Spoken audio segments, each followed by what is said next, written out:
మానవుడు యేసుక్రీస్తు కొందరికే రక్షణ ఇవ్వడానికి, కొందరినే దేవుని రాజ్యంలో చేర్చుకోవడానికి కాదు, అందరినీ దేవుని రాజ్యంలో చేర్చుకోవాలని ఆశ.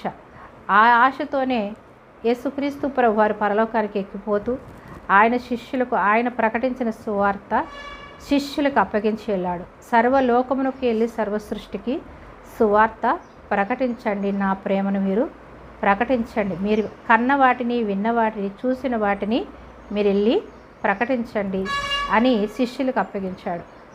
అది ఇప్పుడు రక్షింపబడినటువంటి ప్రతి ఒక్కరి మీద ఆ యొక్క పని ఉన్నది. శిష్యులు ప్రకటించి వాళ్ళు హతసాక్షులుగా చేయబడి పరలోకానికి ఎక్కిపోయి ఉన్నారు. వాళ్ళు మనందరికీ పంచిపెట్టినటువంటి ఈ సువార్త మనము ప్రజలందరికీ ప్రకటించాలి. అంతేకాని మనల్ని చంపేస్తారని భయపడి